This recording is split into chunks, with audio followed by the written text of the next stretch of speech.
Hello students, this is Renu Sharma with the topic life processes, second part for the class 10th NCERT based. Today we have to discuss second part of the life processes. In first part we have discussed the nutrition in the plants mainly, and today we are going to discuss the nutrition in animal. First of all, what do you mean by nutrition in animal?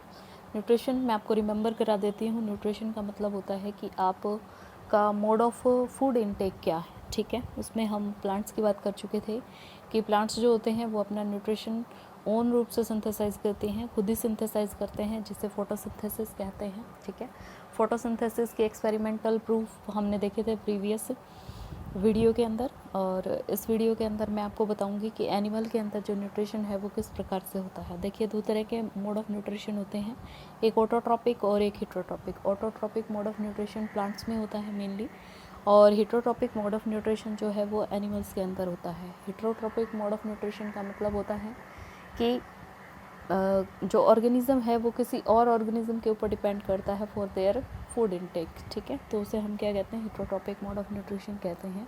Heterotrophic mode of nutrition का दूसरा basis जो है classification का, वो क्या है कि जो एनिमल है उनकी फूड हैबिटेट क्या है, मीन्स वो किस प्रकार का फूड इनटेक कर रहे हैं, उस हिसाब से भी उनको क्लासीफाई किया जा सकता है. तो ये नॉर्मल क्लासिफिकेशन है जो आप लोअर क्लासेस में पढ़ते आए हैं, वो मैं आपको बता रही हूँ कि फूड हैबिटेट के हिसाब से एनिमल्स को कैटेगराइज किया गया है 3 पार्ट में, हर्बीवोर, कार्निवोर एंड ओमनिवोरस. ठीक है, हर्बीवोर वो होते हैं जो कि प्लांट ईट करते हैं, कार्निवोर वो होते हैं जो कि फ्लैश या दूसरे एनिमल को ईट करते हैं, और ओमनिवोर वो होते हैं जो कि मीट और प्लांट दोनों को ही क्या करते हैं, ईट करते हैं. तो उन्हें हम क्या कहते हैं, ओमनिवोर्स कहते हैं. ठीक है, प्लांट्स जो होते हैं उनको प्रोड्यूसर कहते हैं. ऐसा क्यों होता है, क्योंकि बेसिकली जो अल्टीमेट सोर्स है किसका, न्यूट्रेंट का, वो क्या है, प्लांट है. जैसे कि मैं आपको ये एक फूड चेन है उस हिसाब से दिखा देती हूँ कि ग्रास को ईट किया किसने, ग्रास ऊपर ने. ग्रास ऊपर को ईट किया किसने, फ्रॉग ने. फ्रॉग को स्नेक ने, और स्नेक को ईगल ने. ईगल क्या है, सिर्फ फ्लैश लेता है. ठीक है, तो उसने तो क्या लिया है, फ्लैश लिया है, लेकिन जिस ऑर्गेनिज्म ने क्या किया है, दूसरे ऑर्गेनिज्म को ईट किया है, उस ऑर्गेनिज्म ने अल्टीमेटली किससे अपना फूड प्राप्त किया है, वो है प्लांट. इसीलिए हम क्या कह सकते हैं कि प्लांट्स जो है वो प्रोड्यूसर्स हैं और अल्टीमेट सोर्स हैं किसका, न्यूट्रेंट का. ठीक है, तो ये बात हो गई बेसिक जो हम लोअर क्लासेस से पढ़ते हैं. उसके बाद बात करते हैं कि हेटेरोट्रॉपिक मोड ऑफ न्यूट्रिशन कितने प्रकार का होता है. Heterotrophic mode of nutrition basically 3 प्रकार का होता है. One is the holozoic mode of nutrition, second is the saprophytic, and third one is the parasitism. सबसे जो इम्पोर्टेंट है वो है holozoic mode of nutrition. Human being में भी होलोजोइक मोड ऑफ न्यूट्रिशन जो है वो देखने को मिलता है, और 10th की जो ये लाइफ प्रोसेसेस है उसके अंदर न्यूट्रिशन में होलोजोइक न्यूट्रिशन को ही क्या किया गया है, एक्सप्लेन किया गया है. तो सबसे पहले ये देखें कि होलोजोइक मोड ऑफ न्यूट्रिशन क्या होता है. ऑर्गेनिज्म फीड करते हैं, इंजेस्ट करते हैं किसको, सॉलिड ऑर्गेनिक मैटर को, वो डाइजेस्ट होता है, फिर एब्जॉर्ब होता है, एसिमिलेट होता है, उसके बाद इजेशन होता है. इट मीन्स 5 स्टेप्स के अंदर जो प्रोसेस किसका, न्यूट्रिशन का कंप्लीट होता है, उसे हम होलोजोइक मोड ऑफ न्यूट्रिशन कहते हैं. सिंपलर ऑर्गेनिज्म में अमीबा में देखने को मिलता है, और कॉम्प्लेक्स ऑर्गेनिज्म में ह्यूमन बीइंग में देखने के लिए ये मिलता है. उसके बाद है सेप्रोफाइटिज्म. सेप्रोफाइटिज्म मेनली फंजाई के अंदर होता है. डेड एंड डिकेइंग मटेरियल से कोई भी ऑर्गेनिज्म यदि क्या करता है, अपना न्यूट्रिशन इनटेक करता है, तो ऐसे मोड ऑफ न्यूट्रिशन को हम सेप्रोफाइटिज्म कहते हैं. ठीक है, तो बात करते हैं किसकी, फंजाई की. Dead and decaying material solid होते हैं, उनको सबसे पहले सॉल्युबल पार्ट के अंदर कन्वर्ट किया जाता है, फिर उसको इनटेक किया जाता है. इस प्रकार से फंजाई जो होती है वो अपना न्यूट्रिशन लेती हैं, तो इसको हम क्या कहते हैं, सेप्रोफिटिज्म कहते हैं. उसके बाद है पैरासिटिज्म. पैरासिटिज्म के अंदर एक होस्ट एनिमल होता है, उसके ऊपर पैरासाइट होता है. पैरासाइट फुली होस्ट एनिमल के ऊपर डिपेंड करता है. होस्ट एनिमल की जितने भी न्यूट्रेंट पार्ट होते हैं उसी से किसको, पैरासाइट जो होता है उसको अपने न्यूट्रेंट ऑब्टेन होते हैं. तो इस प्रकार के जो मोड ऑफ न्यूट्रिशन है उसको क्या कहते हैं, पैरासिटिज्म कहते हैं. फ्लीज जो होती हैं, लाइस होती हैं, टेपवॉर्म होते हैं, ये इसके एग्जाम्पल हैं. उसके बाद बात करते हैं कि जो होलोजोइक मोड ऑफ न्यूट्रिशन में उसमें कौन कौन से स्टेप होते हैं. फर्स्ट होता है इंजेशन. इंजेशन होता है इनटेक, मतलब कि आपने जो फूड लिया है उसका जो प्रोसेस होता है उसको इंजेशन कहते हैं. ठीक है, फिर उसके बाद डाइजेशन होता है. डाइजेशन के अंदर कॉम्प्लेक्स फूड को सिंपलर फूड के अंदर डिस्ट्रक्ट किया जाता है. उसके बाद एब्जॉर्प्शन होता है, यूजफुल मटेरियल एब्जॉर्ब कर लिया जाता है. एसिमिलेट होता है. एब्जॉर्प्शन होने के बाद उसको प्रत्येक पार्ट को क्या किया जाता है, डिस्ट्रीब्यूट किया जाता है, इक्वली डिस्ट्रीब्यूट, उसको एसिमिलेशन कहते हैं। और वेस्ट प्रोडक्ट जो बच जाता है उसको बॉडी से बाहर निकाला जाता है, उसको ईजेशन कहते हैं। सबसे पहले इसको स्टडी करते हैं किसके अंदर, अमीबा के अंदर। पहले सिंपलर ऑर्गेनिज्म में करेंगे, फिर कॉम्प्लेक्स ऑर्गेनिज्म के अंदर इसको स्टडी करेंगे, ठीक है। तो सबसे पहले बात करें किसकी, अमीबा की। अमीबा क्या है, एक प्रोकैरियोटिक सेल है, लार्ज प्रोकैरियोटिक सेल आप कह सकते हैं। यूनिसेलुलर ऑर्गेनिज्म है, इसका नाम है एंटमीबा हिस्टोलिटिका। इसके अंदर क्या होता है, एक न्यूक्लियस है, न्यूक्लियस के चारों तरफ साइटोप्लाज्म है और साइटोप्लाज्म के चारों तरफ एक सेल मेम्ब्रेन है। बिल्कुल सिंपलर इसका स्ट्रक्चर है। फर्स्ट और सेकंड जो इसके अंदर डायग्राम है, ये कलेक्टिवली फर्स्ट स्टेप के एग्जांपल हैं। फर्स्ट स्टेप के अंदर है इंजेशन। इंजेशन मतलब फूड पार्टिकल के चारों तरफ जो फिंगर लाइक प्रोजेक्शन है वो क्या हो जाते हैं, बन जाते हैं किसके, अमीबा के। इस फिंगर लाइक प्रोजेक्शन को आप क्या कहते हैं, सूडोपोडिया का नाम देते हैं। तो सूडोपोडिया जो है इसके चारों तरफ सराउंड हो जाते हैं, फूड वैक्यूल की फॉर्मेशन हो जाती है। फूड वैक्यूल के अंदर डाइजेस्टिव एंजाइम जो होते हैं वो घुस जाते हैं, ठीक है। डाइजेस्टिव एंजाइम किस में प्रेजेंट होते हैं, साइटोप्लाज्म में। मींस इस फूड वैक्यूल के चारों तरफ जो क्या है, साइटोप्लाज्म सराउंड करता है, उसकी डाइजेस्टिव एंजाइम इसको डाइजेस्ट करने का काम करते हैं। सेकंड पार्ट आपका डाइजेशन कंप्लीट हो गया। डाइजेशन होने के बाद एब्जॉर्प्शन होगा। एब्जॉर्प्शन के अंदर जो सिंपलर फूड टूटा है वो अब्जॉर्व कर लिया जाएगा किसके थ्रू, साइटोप्लाज्म के थ्रू, ठीक है। और फोर्थ जो स्टेप होगा वो एसिमिलेट होगा, मतलब कि जो एब्जॉर्ब पार्ट है वो each and every part of the किसको, अमीबा की जो सेल है उसको इक्वली डिस्ट्रीब्यूट कर दिया जाएगा, उसको एसिमिलेशन कहते हैं। उसके बाद है ईजेशन। ईजेशन के लिए कोई पर्टिकुलर जगह नहीं होती, जहाँ पर वेस्ट मटेरियल क्या होता है, इकट्ठा होता है, वहीं से सेल ब्रस्ट हो जाती है और जो वेस्ट मटेरियल है वो बॉडी से बाहर निकल जाता है। इस प्रोसेस को हम क्या कहते हैं, होल प्रोसेस को होलोजोइक मोड ऑफ न्यूट्रिशन कहते हैं। पैरामीशियम में similarly holozoic mode of nutrition देखने को मिलता है। अब बात करते हैं किसके अंदर, ह्यूमन बीइंग के अंदर। ह्यूमन बीइंग के अंदर भी कैसा होलोजोइक मोड ऑफ न्यूट्रिशन होता है और इस पूरे को क्या कहते हैं, डाइजेस्टिव सिस्टम कहते हैं, ठीक है। डाइजेस्टिव सिस्टम जो है उसके दो पार्ट होते हैं, one is the alimentary canal, another is the digestive system. Mouth से लेकर और एनस तक का जो पार्ट होता है वो सारा का सारा कलेक्टिवली क्या कहलाता है, एलिमेंट्री कैनाल कहलाता है और इसकी लेंथ लगभग 9 मीटर की होती है। इसके पार्ट देख लेते हैं। सबसे पहला माउथ है। माउथ को आप बक्कल कैविटी कह सकते हैं, ठीक है, ये इसकी टर्मिनोलॉजी है। माउथ को आप क्या कह सकते हैं, बक्कल कैविटी या ओरल कैविटी भी कह सकते हैं। उसके बाद नेक्स्ट जो रीजन है वो फेरिंगल रीजन है। उसके बाद ईसोफेगस है, उसके बाद स्टमक है, स्मॉल इंटेस्टाइन है, लार्ज इंटेस्टाइन है और एनस है। ये पूरी की पूरी एलिमेंट्री कैनाल है। इसके साथ क्या है, एडिशनल जो है ग्लैंड होती हैं जो कि मिक्सअप डाइजेशन के अंदर हेल्पफुल होती हैं। सबसे पहले सलाइवरी ग्लैंड है जो कि माउथ के अंदर होती है। गैस्ट्रिक ग्लैंड जो है वो स्टमक के अंदर होती है। लीवर और गॉल ब्लैडर जो होती है वो एंटर करती हैं किसके अंदर, ड्यूडेनम जो पार्ट होता है वहाँ से। पेनक्रियाज जो होती है वो लीवर के साथ मिक्स हेपेटोपेनक्रियाटिक ग्लैंड के रूप में ड्यूडेनम में एंटर करती हैं और इंटेस्टाइनल जो ग्लैंड्स होती हैं वो इंटेस्टाइन के अंदर प्रेजेंट होती हैं, ठीक है। ये सारी की सारी ग्लैंड्स होती हैं जो अपने क्या करती हैं, सिक्रीशन को किसके अंदर, स्टमक और इंटेस्टाइन के अंदर रिलीज़ करती हैं और वहाँ पर वो फूड के साथ मिक्स होता है और डाइजेस्ट कराता है फूड मटीरियल को और वो बॉडी के अंदर यूज़फुल मटीरियल को एसिमिलेट कराकर और डाइजेशन के अंदर हेल्पफुल होता है। It is the whole digestive system जो कि आपको पढ़ना है, ठीक है। सबसे पहले बात करें इस डायग्राम के अंदर, तो ऊपर वाला जो पार्ट है वो माउथ है। माउथ से नेक्स्ट पार्ट जो है वो फेरिंग है। फेरिंग्स के जस्ट नीचे ईसोफेगस है। ईसोफेगस के बाद क्या है, स्टमक है। स्टमक के ऊपर यहाँ पर लीवर और पैनक्रियाज है, ठीक है। और उसके बाद स्मॉल इंटेस्टाइन है, लार्ज इंटेस्टाइन है, रेक्टम है और एनस है। ये आपकी एलिमेंट्री कैनाल है, ठीक है।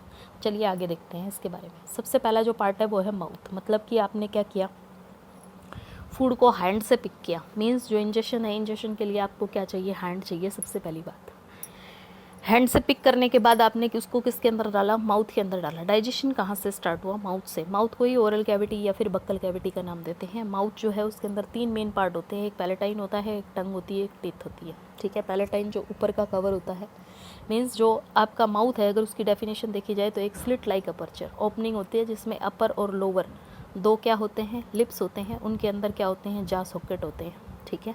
बोन के होते हैं जा सॉकेट, जिसके अंदर टूथ जो होते हैं वो एम्बेडेड होते हैं, ठीक है। जा सॉकेट जिसको कवर करते हैं वो एक पैलेटाइल होता है। पैलेटाइल के अपर पार्ट को तो क्या कहेंगे, रूफ कहते हैं। लोअर पार्ट को फ्लोर कहते हैं। फ्लोर के साथ फनक्यूलरम होता है, फनक्यूलरम के साथ टंग अटैच होती है, ठीक है। तो मेन आपको क्या पढ़ना है, टंग पढ़ना है, टिथ पढ़ना है, ठीक है। तो हम बात करते हैं किसकी, टंग की। सबसे पहली बात, माउथ के अंदर जो मेन काम क्या है किसका, इंजेक्शन का, वो किससे होगा, टिथ से। टिथ जो है वो क्या करते हैं, ग्राइंड करते हैं, चर्न करते हैं किसको, फूड को। माउथ में सिक्रेट होता है सलाइवा। सलाइवरी अमाइलेज नाम की एक ग्लैंड होती है जो कि सलाइवा किसमें, माउथ के अंदर रिलीज़ करती है, जो कि फूड के साथ मिक्सअप हो जाता है, जिससे फूड इजीली स्लिपरी बन जाता है और ईसोफेगस की तरफ फॉरवर्ड हो जाता है, ठीक है। सबसे पहली बात कि फूड आपने लिया, लेने के बाद उसको ग्राइंड किसने किया? टूथ ने किया, जो आपके टिथ हैं उन्होंने उसको ग्राइंड करा दिया। और मूवमेंट ऑफ द टंग जो है वो क्या करती है? रोटेट करती है फूड को और उसके बोलस बनाने में हेल्पफुल होती है। ये फंक्शनिंग हो गई माउथ की, मतलब माउथ में इतना प्रोसेस होता है डाइजेस्टिव सिस्टम का, ठीक है। तो टंग का क्या फंक्शन है? टंग के दो फंक्शन हो गए, एक तो मूवमेंट जो है वो बोलस बनवाएगा, दूसरी बात इसके अंदर टेस्ट बड होते हैं, ठीक है। टेस्ट बड जो होते हैं वो फूड को टेस्ट करने के लिए हेल्पफुल होते हैं। और नेज़ल चैम्बर जो है वो भी क्या होता है? ज़रूरी होता है किसके लिए? सलाइवा सिक्रेशन के लिए। जब तक आपको किसकी खुशबू नहीं आती है फूड की, तब तक मुंह में सलाइवा सिक्रेशन जो है वो नहीं होता है, ठीक है। सलाइवा सिक्रेशन के लिए किसकी ज़रूरत है? नेज़ल चैम्बर की भी आवश्यकता होती है, ठीक है। इसीलिए हम फेरिंगल रीजन को स्टडी करते हैं। उसका नेज़ोफेरिंगल जो पार्ट होता है वो इम्पोर्टेंट रोल प्ले करता है किस पे? Digestive system. मैं इसको ज़्यादा डीपली डिस्कस नहीं करूँगी क्योंकि ये आपके लेवल का नहीं है, फिर भी थोड़ा बहुत टच करती हूँ। मैं इसको बताती हूँ कि माउथ में जो क्या है, टंग है, उसके कितने पार्ट होते हैं, ठीक है। टंग के जो पार्ट होते हैं वो किसके हिसाब से है कि किस प्रकार का टेस्ट जो टंग है वो क्या करती है? आइडेंटिफाई करती है। तो इसके अंदर सबसे पहला है स्वीट टेस्ट जो कि टिप पर होता है, साल्टी टेस्ट उससे नेक्स्ट पार्ट है, सोर टेस्ट उससे अगला पार्ट है, और सबसे लास्ट वाला जो पार्ट है वो बिटर टेस्ट के लिए होता है। एक होता है उमानी जो मतलब नॉन वेजिटेरियन होते हैं, इस प्रकार का जो टेस्ट होता है वो किसके लिए? उमानी के अंदर कंसीडर होता है, ठीक है। उसके बाद बात करते हैं टिथ की, ठीक है। ह्यूमन बीइंग के अंदर जो टीथ होते हैं वो किसके अंदर? सॉकेट के अंदर एम्बेडेड होते हैं, इसीलिए हम उनको क्या कहते हैं? थिकोडोंट कहते हैं। और हमारे जो टीथ होते हैं वो कितने? 4 टाइप्स के होते हैं, इसलिए हमें हीटेरोडोंट भी कहा जाता है। 2 टाइम्स लाइफ के अंदर हमारे टीथ आते हैं, इस वजह से हम क्या कहलाते हैं? डाइफाइकोडोंट कहते हैं। 2 टाइम्स मतलब एक बार तो मिल्की टीथ होते हैं, एक बार परमानेंट टीथ होते हैं। मिल्की टीथ की एज जो होती है वो 0 से लेकर 6 तक होती है, और जो हमारे पास परमानेंट टीथ होते हैं उनकी एज 6 to 12 होती है, ठीक है। अगर हम बात करते हैं डेंटल फार्मूला की, किस प्रकार से आपके टिथ जो हैं वो अरेंज है। जो छोटे बच्चे होते हैं 0 to 6 ईयर के, उन बच्चों के अंदर जो टिथ है उनकी संख्या 20 होती है। 20 के लिए हम क्या करेंगे? हमारी बायलैटरल सिमेट्री होती है, इस वजह से हम क्या करते हैं? हाफ पार्ट लेते हैं सॉकेट का, ठीक है। और उसी के अकॉर्डिंग डेंटल फार्मूला जो है वो सेटअप किया जाता है। इंसीजर का नंबर होता है 2, ठीक है। कैनाइन का नंबर होता है 1, सिर्फ एक ही कैनाइन होता है। प्री मोलर बच्चों के अंदर एब्सेंट होते हैं, और मोलर जो होते हैं वो सिर्फ 2 होते हैं। तो ये होते हैं 20 मतलब कि हाफ जो हमारे पास जो है उसके अंदर नंबर हो गया 5, ठीक है। और फुल जो हमारे पास सॉकेट है उसके अंदर नंबर हो गया 10, ठीक है। अपर और लोअर मिलाकर कलेक्टिवली 20। उसी प्रकार एडल्ट के अंदर देखते हैं तो 2 इंसीजर, 1 कैनाइन, 2 प्रीमोलर और 3 मोलर, इस प्रकार से 8 नंबर आएगा आपके पास। 8 हाफ जो सॉकेट है उसका नंबर है 8, फुल सॉकेट का 16 और अपर एंड लोअर का कलेक्टिवली 32। इस प्रकार से आपके टिथ होते हैं 32। एडल्ट पर्सन के अंदर 32 जो टिथ होते हैं वो प्रेजेंट होते हैं। उसके बाद बात करते हैं किसकी? स्ट्रक्चर ऑफ टिथ की, ठीक है। स्ट्रक्चर ऑफ टिथ के अंदर देखिए, टिथ को मेनली 3 पार्ट के अंदर डिवाइड किया गया है। एक पार्ट तो है उसका क्राउन, दूसरा है नेक, तीसरा है इसके अंदर रूट। क्राउन पार्ट के अंदर जो हार्डेस्ट पार्ट होते हैं वही आते हैं, ठीक है। हार्डेस्ट पार्ट इनेमल है, उसके बाद डेंटाइन सीमेंटिंग पार्ट होता है जो कि सीमेंटिंग करने का काम करता है। उसके बाद उसके जस्ट नीचे डेंटोसाइट्स होती हैं, सेल्स होती हैं डेंटोसाइट्स। उसके जस्ट नीचे पल्प कैविटी होती है। पल्प कैविटी वो हिस्सा होती है जो कि सॉफ्टर होता है, मस्कुलर हिस्सा होता है, और जिसके अंदर रिच सप्लाई होती है किसकी? ब्लड वेसल्स की। उसे आप पल्प कैविटी कह सकते हैं, ठीक है। एक होता है गिनविया, जिसको ग्रीवा भी कहते हैं हिंदी के अंदर। ग्रीवा मतलब जो गम्स होते हैं जिसके अंदर टूथ जो होते हैं वो एम्बेडेड होते हैं, उसको गिनविया कह देते हैं। उसके बाद रूट कैनाल है जो कि ब्लड सप्लाई के अंदर करता है, ठीक है। 2 डिजीज़ जो है टूथ से रिलेटेड 10th क्लास में बताई गई है। One is the tooth plaque, another is the dental caries. तो first of all we have to know what is the tooth plaque. जब टिथ जो होते हैं उनको ब्रश नहीं किया जाता है तो उनके ऊपर एक येलोइश क्या होती है? लेयर जो है वो डिपॉजिट हो जाती है, जिसको हम टूथ प्लेग का नाम देते हैं, ठीक है। Excessive fluoride of the water, इसकी वजह से भी एक जो लेयर होती है वो डिपॉजिट हो जाती है किसके ऊपर? टिथ पे, जिसको हम क्या कहते हैं? प्लेग कहते हैं, डेंटल प्लेग कहते हैं। और उस डेंटल प्लेग को हम क्या कर सकते हैं? रिमूव कर सकते हैं ईजिली। उससे होता क्या है? गम प्रॉब्लम होती है, मतलब कि गम के अंदर क्या हो सकती है?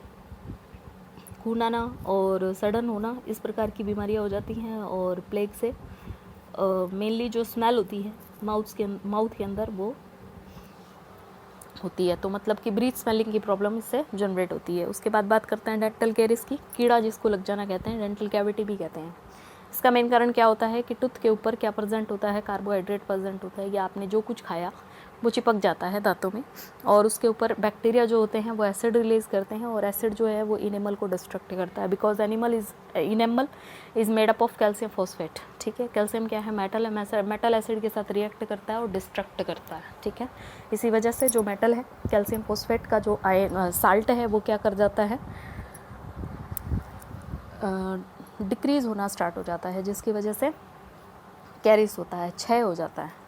ठीक है, मतलब कमी आ जाती है उस लेयर के अंदर, डिस्ट्रक्शन स्टार्ट हो जाता है, और वो डिस्ट्रक्शन यदि अप टू पल्प कैविटी पहुंच जाता है तो फिर पेन होने लगता है। जो भी खाया जाता है वो डेंटल कैविटी के अंदर जाने लगता है, पल्प कैविटी के साथ डायरेक्ट कांटेक्ट में आने लगता है, जिससे कि ब्लड वेसल्स जो मस्कुलर हिस्सा होता है वो सेंसिटिव होता है, और उसमें पेन जो है वो महसूस होता है, और हाइपर सेंसिटिविटी टूथ के अंदर जनरेट होती है। कुछ आप ठंडा या गर्म लेते हैं तो उससे भी पेन की सी प्रॉब्लम होती है। ठीक है, ये आपका क्या है, ओरल कैविटी। ओरल कैविटी के नेक्स्ट हम चलते हैं फेरिंगल रीजन के अंदर। पहले मैं आपको फेरिंग्स बताऊंगी, उसके बाद एसोफेगस बताऊंगी। ठीक है, फेरिंगल वो कॉमन पैसेज होता है मेनली आपके, यही इतना ही है कि फेरिंग्स क्या है, वो कॉमन पैसेज है किसका, नेजल चैम्बर का। स्टिशियन ट्यूब जो होती है, कान की जो ट्यूब होती है वो। ठीक है, और आपका जो मतलब माउथ है उसकी कॉमन ओपनिंग होती है, उसको फेरिंगल रीजन कहते हैं। फेरिंग्स के 3 हिस्से हैं, एक नेजोफेरिंग्स है, ओरियोफेरिंग्स है और लेरिंगोफेरिंग्स है। जो नेजल चैम्बर और स्टिशियन ट्यूब की ओपनिंग होती है उसको नेजोफेरिंग कहते हैं। विंड पाइप और माउथ के कॉन्टैक्ट में जो हिस्सा होता है उसको ओरियोफेरिंग कहते हैं, और जो आपके वोकल कॉर्ड के डायरेक्ट कॉन्टैक्ट में होता है एपिग्लोटिस के जस्ट नीचे, उस हिस्से को आप लेरिंगोफेरिंग्स कह सकते हैं। ठीक है, उसके बाद बात करते हैं फेरिंगल रीजन के बाद। मीन्स फूड जो है वो किस में गया, माउथ में गया। माउथ में जो टूथ हैं आपके, उन्होंने उनको क्या किया, चर्न किया, ग्राइंड किया। ग्राइंड करने के बाद जो आपकी टंग है उसने उसको मूव कराया, स्लाइवा के साथ मिक्स कराया। मिक्स कराने के बाद उसको अगेंस्ट द पैलेट, जो आपका ऊपर का पैलेट है उसके अगेंस्ट मूवमेंट करके बोलस फॉर्म में पीछे की तरफ धकेल दिया जाता है। ठीक है, तो फेरिंगल रीजन जो होता है उसको कवर अप करता है एपिग्लोटिस। एपिग्लोटिस जो है वो विंड पाइप को क्लोज करता है, जिसके बाद जो बोलस होता है वो फेरिंग्स से होते हुए किसके अंदर, इसोफेगस के अंदर एंटर कर जाता है। ठीक है, एसोफेगस जो होता है उसके अंदर मूवमेंट होता है पेरिस्टाइसिस मूवमेंट, और उसके लिए रेस्पॉन्सिबल होती हैं 2 तरह की मसल्स। एक तो होती है लॉन्गिट्यूडनल मसल्स और एक होती है सर्कुलर मसल्स। ठीक है, मूवमेंट कैसा होता है, constriction and push and pull जो मूवमेंट होता है वो इस प्रकार से होता है। कॉन्स्ट्रिक्शन जो होता है, कॉन्स्ट्रिक्शन होता है दबाव पड़ना पीछे की तरफ से, या फिर एक क्या बनना, रिज बनना, उसको हम कॉन्स्ट्रिक्शन कहते हैं। तो कॉन्स्ट्रिक्शन फॉर्मेशन जो होता है वो किसकी वजह से, स्फेरिकल मसल्स की वजह से होता है, और पुशिंग का जो काम होता है वो लॉन्गिट्यूडनल मसल्स की वजह से होता है। तो ईसोफेगस के अंदर जो मसल्स होती हैं वो क्या करती हैं, फूड को आगे की तरफ मूव करवाती है। ये देखिए, ये constriction formation due to the spherical muscles, और आगे की तरफ बुलस का जो मूवमेंट है वो लॉन्गिट्यूडनल मसल्स की वजह से होता है। यहाँ पर क्या पाया जाएगा, एक स्फिंक्चर पाया जाएगा, जो कि क्या करता है, जब बोलस किसके अंदर, स्टमक के अंदर एंटर कर जाता है उसके बाद क्लोज हो जाता है, जिसका मेन फंक्शन ये होता है कि फूड एक बार स्टमक के अंदर चला जाए तो वापस डिग्लूटेशन के थ्रू वापस ना आ पाए। ठीक है, इसलिए इस स्फिंक्चर से गार्ड रहता है। आगे चलिए, आगे चलते हैं। स्टमक जो है उसके 3 हिस्से हैं मेनली।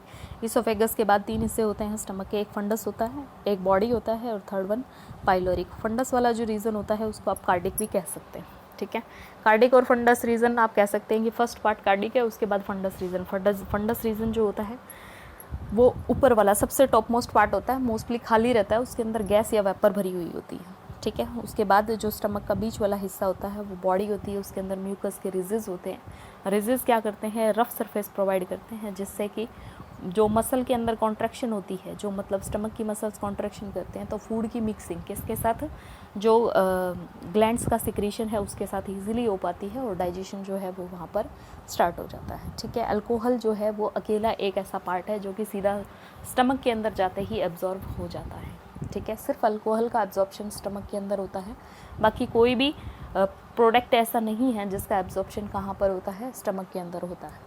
ठीक है, absorption of the alcohol is only take place in the stomach. उसके बाद जितने भी एब्जॉर्प्शन है वो कहाँ होते हैं, स्मॉल इंटेस्टाइन के अंदर और लार्ज इंटेस्टाइन के अंदर होते हैं।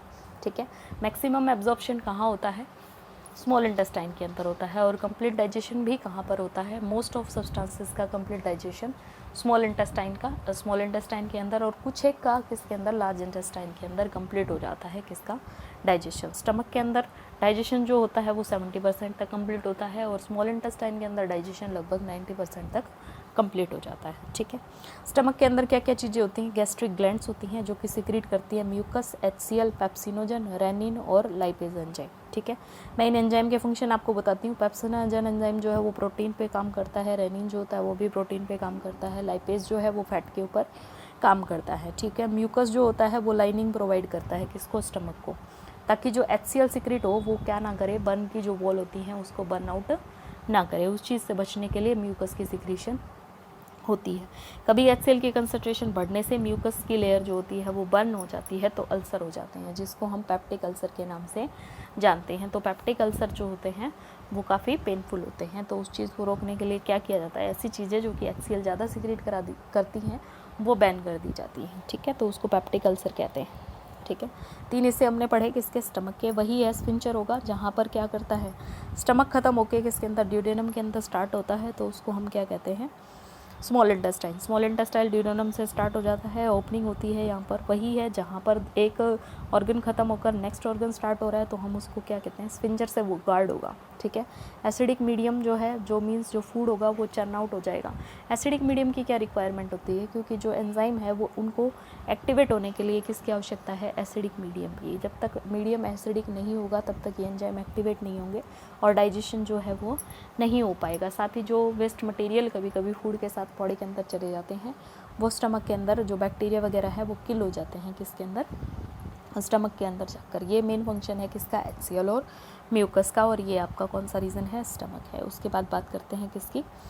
स्मॉल इंटेस्टाइन की। स्मॉल इंटेस्टाइन जो है वो मेजर पार्ट है, और स्मॉल इंटेस्टाइन के अंदर ही मेनली इंटेस्टाइनल ग्लैंड जो होती हैं वो अपना सिक्रीशन छोड़ती हैं।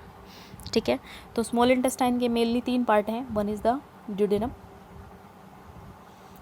Duodenum, another is the jejunum, and third one is the ileum. Ileum जो होता है वो पार्ट है, उसके बाद लार्ज इंटेस्टाइन जो है वो स्टार्ट हो जाता है। स्मॉल इंटेस्टाइन का जो है उसके अंदर ड्यूडेनम 25 सेंटीमीटर लॉन्ग होती है, जिजेनम 1 मीटर, और इलियम जो है वो सबसे लंबा हिस्सा होता है, 2 मीटर लॉन्ग होता है। ठीक है, और ड्यूडेनम के अंदर बर्नर ग्लैंड प्रेजेंट होती हैं जो एल्कलाइन म्यूकस फ्लूइड जो है वो सिक्रीट करती हैं। देखिए, एसिडिक मीडियम के अंदर जो फूड मिक्स होता है तो उसको काइम कहते हैं। काइम, CHYME, काइम कहा जाता है उसको। काइम फॉर्म के अंदर जो फूड होता है वो किसके अंदर? स्मॉल इंटेस्टाइन के अंदर एंटर करता है। स्मॉल इंटेस्टाइन के अंदर फूड जो है वो स्लाइटली एल्कलाइन हो जाता है, बिकॉज एल्कलाइन जो सिक्रीशन होता है वो स्मॉल इंटेस्टाइन में मिक्स होता है with the help of hepatopancreatic gland. Hepatopancreatic gland क्या होती है? मिक्स ग्लैंड होती है जो कि किसका? हेपेटिक मीन्स लीवर, और पैनक्रियाज दोनों का सिक्रीशन किसके अंदर छोड़ती है? ड्यूडेनम के अंदर रिलीज करती है, जिससे फूड क्या हो जाता है? एल्कलाइन हो जाता है। ठीक है, इंटेस्टाइनल ग्लैंड लाइसोजाइम सिक्रीट करेगी, डाइजेस्टिव एंजाइम सिक्रीट करती हैं, जिसको हम इंटेस्टाइनल जूस कहते हैं। तो जितना भी सिक्रीशन होता है हेपेटोपैनक्रियाटिक ग्लैंड्स का, वो क्या करता है? यहाँ पर फूड के अंदर मिक्सअप हो जाता है, और लगभग 90 से 95% तक फूड का डाइजेशन किस में कर दिया जाता है? स्मॉल इंटेस्टाइन के अंदर हो जाता है। और यहाँ पर क्या प्रेजेंट होती हैं? विलाई प्रेजेंट होती हैं। स्मॉल इंटेस्टाइन के अंदर विलाई की प्रेजेंस जो होती है वो एक मोस्ट इंपॉर्टेंट फीचर है स्मॉल इंटेस्टाइन का, क्योंकि विलाई जो होती हैं वो क्या करती हैं? सरफेस एरिया इंक्रीज़ करती है for the absorption of digestive food. जो फूड डाइजेस्ट हो चुका है, सिंपलर फॉर्म के अंदर टूट चुका है, वो सारा का सारा स्मॉल इंटेस्टाइन में अब्जॉर्व हो जाता है, और डिफ्यूज़न के थ्रू सारी बॉडी को एसिमुलेट कर दिया जाता है। तो आपका डाइजेशन और एसिमुलेशन कहाँ पर? लगभग 80% तक एसिमुलेशन और एब्जॉर्प्शन कहाँ पर? स्मॉल इंटेस्टाइन का कंप्लीट हो जाता है। उसके बाद बचा हुआ जो 20% होता है वो लार्ज इंटेस्टाइन से कंप्लीट होता है। चलिए आगे पढ़ते हैं। Large intestine. लार्ज इंटेस्टाइन के जो हैं वो बेसिकली 3 पार्ट हैं। एक असेंडिंग है, असेंडिंग इस हिस्से को कहते हैं, ट्रांसवर्स इस हिस्से को, डिसेंडिंग इस हिस्से को। उसके बाद नीचे लास्ट रेक्टम होता है। रेक्टम के बाद जो अपर्चर जिससे सॉलिड वेस्ट मटेरियल बॉडी से बाहर निकाल जाता है उसको NS कहते हैं। देखिए, ये ईलम है। ईलम वो स्टार्टिंग पॉइंट होता है जहाँ स्मॉल इंटेस्टाइन तो ख़त्म होता है, लार्ज इंटेस्टाइन स्टार्ट होता है, और उसी के जस्ट नीचे एक वर्मी फॉर्म लाइक अपेंडिक्स होता है। ये क्या है? वेस्टिबुलर ऑर्गन है। मीन्स जो कि प्रीवियसली जब हम किस में एफ फॉर्म में थे, आदिमानव थे, उस टाइम जो हमारा भोजन था वो कच्चा होता था, और उसके अंदर जो सेलुलोजिक पार्ट है वो ज़्यादा होता है। तो उस चीज़ को क्या करने के लिए, रिटेन करने के लिए इसमें डाइजेस्टिव एंजाइम प्रेजेंट होते थे। लेकिन धीरे धीरे लाइफस्टाइल चेंज हो गई और जो हमारा मतलब मेथड है ईटिंग का वो चेंज हो गया, और खाना जो है हम पकाकर या फिर फ्राई करके खाते हैं, तो इस वजह से इन एंजाइम्स की आवश्यकता नहीं पड़ती। इस वजह से धीरे धीरे ऑर्गन जो है वो डिमिनाइज्ड हो गया, बिल्कुल छोटा हो गया। इसको अपेंडिक्स कहते हैं। अगर इसको कट करके बॉडी से बाहर भी निकाल दिया जाता है तो भी आपके डाइजेस्टिव सिस्टम पर कोई फ़र्क नहीं पड़ता, इसीलिए हम इसे क्या कहते हैं, वेस्टिबुलर ऑर्गन कहते हैं। ठीक है, अपेंडिक्स जो होती है, कई बार अपेंडिक्स के पेन के बारे में आपने सुना होगा, ऐसा तब होता है जब कोई फूड पार्टिकल इसके अंदर चला जाता है, ठीक है, और वहाँ पर सड़ जाता है, या फिर इसके अंदर कुछ एक स्टोन पार्टिकल्स या हार्ड पार्टिकल्स जो होते हैं वो इकट्ठा हो जाते हैं, तो अपेंडिक्स का पेन होता है। फिर क्या किया जाता है, इसको कट करके बॉडी से बाहर निकाल दिया जाता है। It is the appendix and it is your large intestine. Rectum जो होता है वही है, मस्कुलर पाउच लाइक स्ट्रक्चर होता है, जो एनएस के थ्रू बॉडी से जो वेस्ट मटेरियल होता है वो पार हो जाता है। बाकी जो 20% आपका बचा हुआ क्या था, डाइजेशन था, वो यहाँ पर प्रेजेंट होगा। काम जो लास्ट पार्ट है आपका लार्ज इंटेस्टाइन, उसके अंदर सबसे ज़्यादा जो फैट होता है, फैट का डाइजेशन यहाँ पर होता है। कुछ एक कार्बोहाइड्रेट और प्रोटीन के छोटे पेप्टोज जो होते हैं, मतलब कि प्रोटीन का जो छोटा पार्ट होता है वो, और कार्बोहाइड्रेट जो बचे हुए रिमेनिंग कार्बोहाइड्रेट होते हैं, सिंपलर कार्बोहाइड्रेट, और कुछ एक फैट जो पार्टिकल्स होते हैं, उनका कंप्लीट डाइजेशन लार्ज इंटेस्टाइन के अंदर हो जाता है। ये था आपका डाइजेस्टिव सिस्टम। उसके बाद बात करते हैं ग्लैंड्स की। तो सबसे पहले बात करेंगे स्लाइवरी ग्लैंड। स्लाइवरी ग्लैंड होती हैं 6, 3 pair left hand side and 3 right hand side. तो एक पेयर के अंदर प्रेजेंट होती हैं, मतलब कि 3 पेयर प्रेजेंट होते हैं, इसके अंदर 6 होती हैं। 6 में 3 नाम है, एक पैराटॉइड है, एक सबमैंडिबुलर है और एक सबलिंगुअल है। 3 ये आपके पास क्या होती हैं, स्लाइवरी ग्लैंड प्रेजेंट होती हैं। और लगभग 1 से 1.5 लीटर एक दिन के अंदर सलाइवा एक ह्यूमन बींग के अंदर सीक्रेट होती है, जिसकी pH लगभग 6.5 होती है। इसके अंदर सोडियम पोटेशियम बाइकार्बोनेट प्रेजेंट होते हैं, मेनली लाइसोजाइम और टाइलिन, जिसको आप अमाइलेज कहते हैं, जो कि स्टार्च के किसके अंदर, डाइजेशन के अंदर हेल्पफुल होते हैं। ये एंजाइम इससे सीक्रेट होते हैं। ठीक है, लुब्रिकेसी प्रोवाइड करता है, फूड के टेस्ट के अंदर डिज़ोल्व करके टेस्ट को बढ़ाता है, और टेम्परेचर को मेंटेन करता है, और एंटीबैक्टीरियल प्रॉपर्टी रखता है, और डाइजेशन ऑफ स्टार्च। ये क्या है, सब सलाइवा के फंक्शन है। और ये आपके स्लाइवरी ग्लैंड है। उसके बाद बात करते हैं किसकी, लीवर पैनक्रियाज की। ठीक है, लीवर और पैनक्रियाज जैसा कि मैंने आपको बताया था, ड्यूडेनम के अंदर इसकी ओपनिंग है। यहाँ पर ये पैनक्रियाज है और यहाँ पर ये लीवर की, दोनों की क्या आ रही है, मिक्सिंग हो रही है। इसको हेपेटोपैनक्रियाटिक डक्ट कहते हैं, ये मैंने आपको कहा था। ये डक्ट यहाँ पर ओपन होती है स्मॉल इंटेस्टाइन के अंदर। ठीक है, लीवर है, लीवर से कौन, मेनली गॉल ब्लैडर जो होता है उससे सिक्रीशन आता है। ठीक है, लीवर का फंक्शन होता है बाइल जूस और बाइल साल्ट सिक्रेट करने का। ठीक है, बाइल जूस के अंदर मेनली 2 हमारे पास पिगमेंट होते हैं, बिलीरुबिन और बिलीविरिडिन। इसी की वजह से ये येलो कलर के पिगमेंट होते हैं। जो आपका फेसेस होते हैं, वेस्ट मटेरियल बॉडी से बाहर निकलता है, उसके अंदर जो येलो कलर होता है वो इसी की वजह से होता है। और यदि किसी को जॉइंटिस होता है तो जो बॉडी के अंदर येलो कलर होता है, उसका मेन कारण क्या होता है, ये दोनों पिगमेंट ही होते हैं। ठीक है, लीवर के अंदर A, D और B12 3 विटामिन जो होते हैं, ये स्टोरेज होते हैं। और जो यूरिया सिंथेसाइज होती है वो भी किसके अंदर, लीवर के अंदर ही सिंथेसाइज होती है। और ब्लड क्लोटिंग की जो प्रोटीन होती है वो भी लीवर के अंदर ही सिंथेसाइज होती है। फेटल स्टेज में जब बच्चा बिल्कुल छोटा होता है, जब उसका बोर नहीं हो रखा होता, उस दौरान जो ब्लड फॉर्मेशन है या RBCs फॉर्मेशन होती है, वो कहाँ पर होती हैं, इसी के अंदर होती है। किसके अंदर, लीवर के अंदर। कुफर सेल प्रेजेंट होती हैं जो फैगोसाइटोसिस का काम करती हैं। फैगोसाइटोसिस का मतलब होता है डेड एंड डिकेइंग या वेस्ट मटेरियल को एंगल्फ करना, खाने का काम, मतलब डिटॉक्सिफिकेशन का। कोई टॉक्सिक मटेरियल है उसको डाइजेस्ट करना या उस बॉडी को डिटॉक्सिफाई करने का काम लीवर का, ये लीवर के फंक्शन है। ठीक है, उसके बाद बात करते हैं किसकी, गॉल ब्लैडर की। गॉल ब्लैडर जो होता है वो जस्ट एक बिल्कुल पॉलीबैग की तरह से स्पिंचर होता है, जो कि लीवर के साइड में ही प्रेजेंट होता है। लगभग 500 ml पर डे इसका सिक्रीशन होता है। pH लगभग 8 से 9 की होती है, मीन्स एल्कलाइन होता है। वाटर 97 to 96% प्रेजेंट होता है। सोडियम पोटेशियम साल्ट इसमें प्रेजेंट होते हैं। बिलीरुबिन और बिलीविरिडीन जैसा कि मैंने आपको बताया था। बाइल जो जूस होता है उसमें कोई एंजाइम नहीं होता। ठीक है, मतलब जो हमारे पास गॉल ब्लैडर है उसमें कोई एंजाइम नहीं होता। ठीक है, न्यूट्रल होता है। ये मतलब फंक्शन क्या है, ये न्यूट्रल कर देगा, क्योंकि हमारे पास जो सिक्रीशन आया है स्टमक से वो कैसा है, एसिडिक है। एसिडिक है तो बाइल जूस उसको क्या करेगा, न्यूट्रल करेगा HCl को, और एल्कलाइन मीडियम प्रोवाइड करेगा, ठीक है। इमल्सिफिकेशन ऑफ फैट के लिए बाइल जूस जो होता है वो इम्पोर्टेंट होता है। और मेन जो है वो है पैनक्रियाज। पैनक्रियाज का मेन फंक्शन होता है ग्लूकागोन और इंसुलिन, 2 हार्मोन होते हैं जिनको सिक्रेट करने का काम करता है। इंसुलिन जो है ब्लड के अंदर शुगर लेवल को मेंटेन करने का काम करता है, और ग्लूकागन भी वही करता है, ब्लड के अंदर शुगर को मेंटेन करने का काम करता है। ये फंक्शन है किसके, ग्लैंड्स के, सलाइवरी अमाइलेज के, और आपकी पैनक्रियाटिक ग्लैंड के, और आपकी जो लीवर है उसका, और इंटेस्टाइनल जूस का, ठीक है। ये हो गया आपका टॉपिक ख़त्म, कौन सा, डाइजेशन इन ह्यूमन बीइंग, ठीक है। तो लाइफ प्रोसेस का एक प्रोसेस आज हमने स्टडी कर दिया। नेक्स्ट प्रोसेस मैं अपनी नेक्स्ट वीडियो में आप लोगों के साथ डिस्कस करूँगी। अगर वीडियो पसंद आई हो आपको तो लाइक करें, सब्सक्राइब करें, ताकि आने वाली जो वीडियो हैं वो आपको रेगुलरली मिल जाएँ। Thank you.